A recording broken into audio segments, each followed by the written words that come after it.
ओम नमः शिवाय। मित्रों, मैं आचार्य चंद्र प्रकाश अपने इस चैनल में आप सबका हार्दिक स्वागत करता हूं।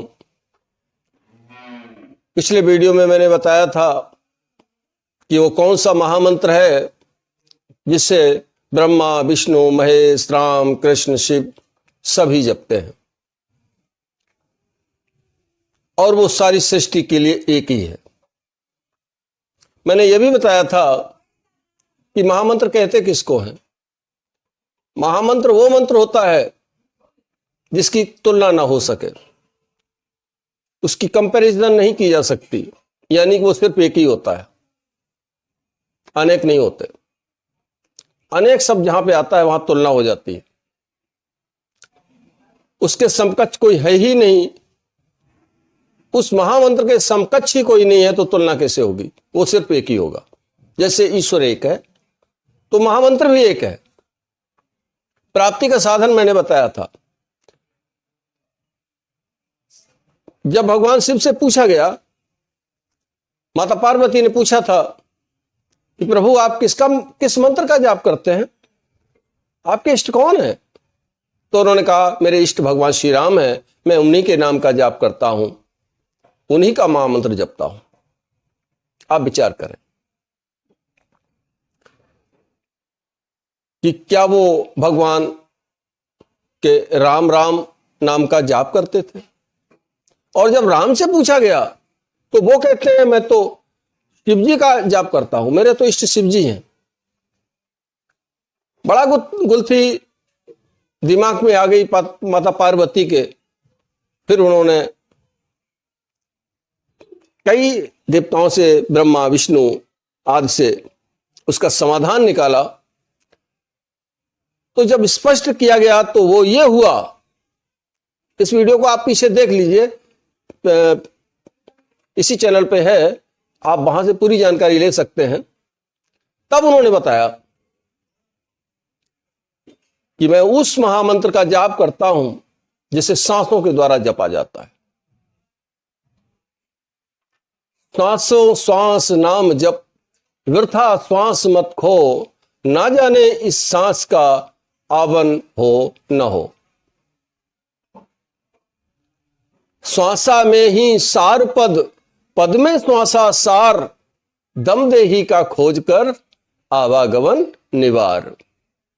आवागमन से मुक्ति जो दिला सकता है वो महामंत्र एक है, सभी के लिए है, चाहे वो किसी देश, जाति, धर्म का व्यक्ति हो, सभी के लिए एक ही है। क्योंकि वो किसी भाषा का शब्द नहीं है। भाषा में आने वाले शब्द वर्णात्मक है, उन्हें लिखा जा सकता है, बोला जा सकता है, पढ़ा जा सकता है, परंतु वो महामंत्र एक ऐसी वस्तु है कि न तो उसे लिखा जा सकता है, न बोला जा सकता है, न पढ़ा जा सकता है। वो सिर्फ अनुभूति का विषय है। इसके बारे में कहा गया है कि नाम के धारे सगले जंत, नाम के धारे सकल ब्रह्मांड। नाम ने रची त्रिलोकी सारी, नाम से माया फैली भारी, नाम से खंड ब्रह्मांड बनारी। खंड ब्रह्मांडों की रचना करने में जो समर्थ है और परमात्मा का सच्चा नाम है, वही महामंत्र है जिसे ब्रह्मा, विष्णु, महेश, राम, कृष्ण, शिव सभी जपते हैं। तो इस विषय की इससे आगे का विषय मैं आपको इस पार्ट 2 में बताऊंगा। तो बताने से पहले मेरा निवेदन है कि जो लोग चैनल पर पहली बार आए हैं, चैनल को सब्सक्राइब कर लें, बेल आइकन को प्रेस करते हुए इसे ऑल पर सेट कर लें, ताकि आने वाली हर वीडियो का नोटिफिकेशन उन्हें समय से मिल जाए। आइए, बाइबल में आता है, in the beginning was the word was God, and word was with God. शुरू में शब्द था, शब्द परमात्मा था और शब्द के साथ परमात्मा था, यानी सब कुछ शब्द था। Everything is made by word. जो कुछ बना शब्द के द्वारा ही बना। और वो शब्द कैसे प्रकट होता है, तो इसके बारे में मैंने बताया था पिछले वीडियो में, आप वहां से जानकारी ले लें। आगे की चर्चा मैं करता हूं कि उसका एक तरीका है, उसकी स्टेप बाय स्टेप आप चलेंगे तो उस शब्द को, उस महामंत्र को, उस नाम को आप पालेंगे। सबसे पहले क्या करना है हमें, इसके बारे में एक दोहा आता है कि जाप मरे अजपा मरे अनहद भी मर जाए। पहले जाप करेंगे और जाप जब मर जाएगा, जाप जब शांत हो जाएगा तो वो अजपा में बदल जाएगा। वो किस में बदलेगा? अजपा में बदल जाएगा। और अजपा जाप करते करते करते करते जब वो परिपक्व हो जाएगा अजपा जाप, तो वो शांत हो जाएगा। फिर एक ध्वनि प्रकट होगी, अनहद ध्वनि प्रकट होगी। और उस ध्वनि के प्रकट होने पर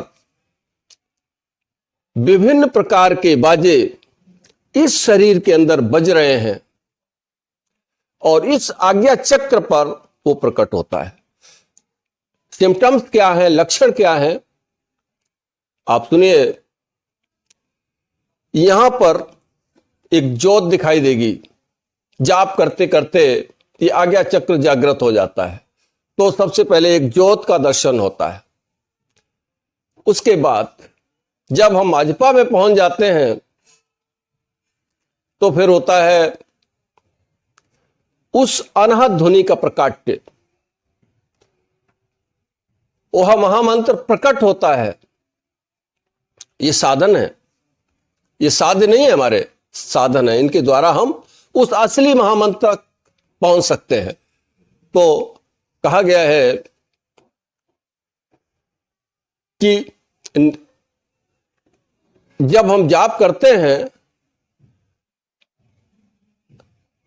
तो कहा है उल्टा कुआ गगन में तिसमें जरे चिराग बिना रोगन बिन बाती छह ऋतुबारे मास रहा जरते दिन राती।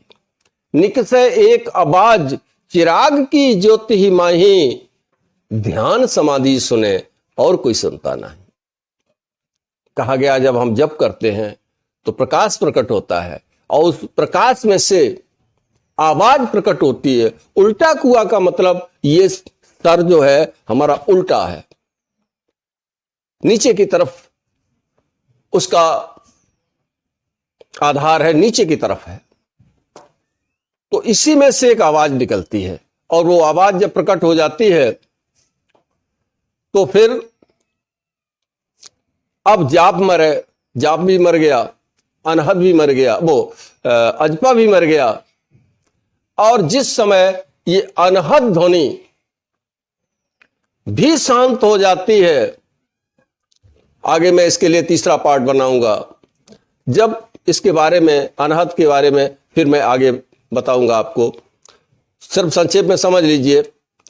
अनहद भी जब खत्म हो जाता है तो जो चीज प्रकट होती है वो असली है, वही असली है। जब वो चीज प्रकट हो जाती है जिससे वर्णन कर ही नहीं सकते, अनुभूति का विषय है, तो हम प्रलय और महाप्रलय की पहुंच से ऊपर उठ जाते हैं।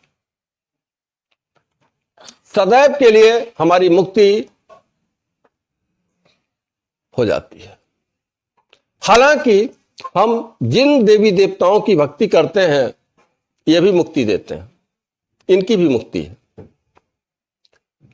उतने समय के लिए है जितने समय तक इन भगवानों की आयु होती है। जब तक इनका लोक सुरक्षित है, जब तक ये सुरक्षित रहते हैं, तब तक होती है। अब आपके दिमाग में एक बात कौन गई होगी, क्या ये मरते भी है? कि हाँ, हमने कहा हाँ मरते हैं। मैं कह रहा हूं कि इनकी भी उम्र निश्चित है, हालांकि हमारी अपेक्षा इनकी लंबी उम्रें हैं, इसलिए हम इन्हें कह सकते हैं कि ये अमर हैं। जैसे एक मिट्टी का बर्तन होता है, तो मिट्टी का बर्तन की उम्र बहुत कम होती है। उसके बाद हम चीनी मिट्टी का ले लेते हैं, उसकी उससे ज्यादा उम्र है। फिर हम स्टील का बर्तन ले लेते हैं, तो उसकी तो और ज्यादा उम्र है।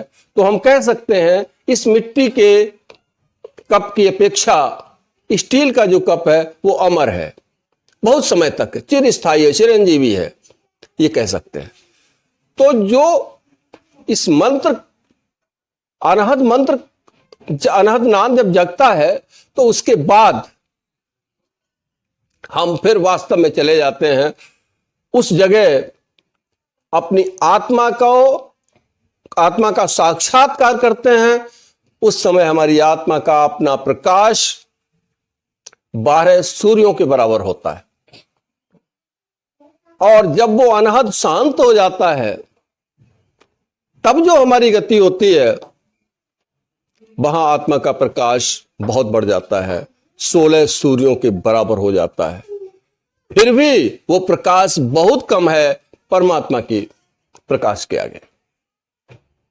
वहां तक हमारी मुक्ति स्थायी नहीं होती। अब जो मुक्ति स्थायी होती है वो बहुत आगे की चीज है। वो मैं, यदि आप चाहेंगे तो पार्ट 3 में मैं उसको डिस्क्राइब करूंगा। तो क्रम क्या है? जाप करेंगे, हम जाप से शुरू करेंगे। उसके बाद वो जाप अजपा में बदल जाएगा, और अजपा में बदलने के बाद फिर अनहद प्रकट हो जाएगा। तरीका मैंने बताया था कि श्वासों श्वास नाम जप, उसका जप जो है श्वासों के साथ में होना है। जैसे हम एक मंत्र ले लेते हैं राम, तो उस राम का जाप जब सांस को खींचेंगे तो रा और निकालेंगे तो मां, इस तरीके से अनवरत प्रक्रिया चालू रखेंगे। तो ये सांसों का जप हो गया, ठीक है। अब सांसों का जप तो हो गया, फिर ये पक जाएगा, फिर अनहद प्रकट हो जाएगा।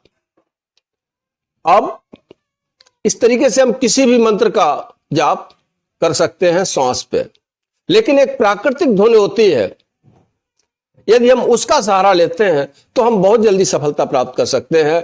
वो ये है कि जब हम सांस को खींचते हैं और ध्यान देते हैं, सो की आवाज निकलती है, और जब सांस निकालते हैं बाहर, तो उस समय हम या हंग की आवाज आती है। अगर इसी आवाज पे हम ध्यान लगाएं और इसी का जाप करना शुरू कर दें, तो हम सफलता बहुत जल्दी हासिल कर सकते हैं। वो शब्द बनता है सोहम। सा शक्ति का प्रतीक है और हंग शिव का प्रतीक है। तो उस समय जब ये सफल होता है, तो फिर हमें शिव और शक्ति दोनों की पावर हमें मिलना शुरू हो जाती है। इस तरीके से हम वो चीज प्राप्त कर सकते हैं। मनोकामनाओं की बात मैं इसलिए नहीं यहां पे कह रहा हूं कि वो तो हो ही जाती है, फर्स्ट स्टेप पे ही हो जाएंगी, जब पर ही शुरू हो जाती हैं मनोकामनाओं की पूर्ति। सिद्धियां भी प्राप्त होने लगती हैं जप में, और अजपा में पहुंचते पहुंचते तो बहुत सिद्धियां मिल जाती हैं। वो शारीरिक स्तर की होती हैं, इनका कोई विशेष महत्व नहीं है। हमारा जन्म, हमारा लक्ष्य क्या है? हमारा लक्ष्य है परमात्मा की प्राप्ति। सो इनके द्वारा हमें परमात्मा की प्राप्ति नहीं होती। जब तक हमारे पास सिद्धियों के प्रति मोह है, हमें मुक्ति नहीं मिल सकती। तो इस प्रक्रिया के द्वारा जब हम आगे बढ़ेंगे, तो बढ़ते बढ़ते एक स्थिति वो होगी जहां पर हम परमात्मा की प्राप्ति करने के सक्षम हो जाएंगे, और हमारा जन्म मरण भी समाप्त हो जाएगा। आशा करता हूं कि जो बात मैंने वीडियो में कही है वो अच्छी तरीके से आपके समझ में आ गई होगी कि वो शब्द क्या है, वो नाम क्या है, वो महामंत्र क्या है। ये कंसेप्ट क्लियर हो गया होगा। पूर्ण रूप से क्लियर करने के लिए पिछला वीडियो भी आप देखें, इसे देखें। आगे की यात्रा अभी बाकी है, इसके लिए आप चाहेंगे तो मैं उस पर भी आगे वीडियो बना दूंगा। चलता हूं, मिलूंगा अगले वीडियो में नई जानकारी के साथ। तब तक के लिए ओम नमः शिवाय, ओम नमः शिवाय, ओम नमः शिवाय।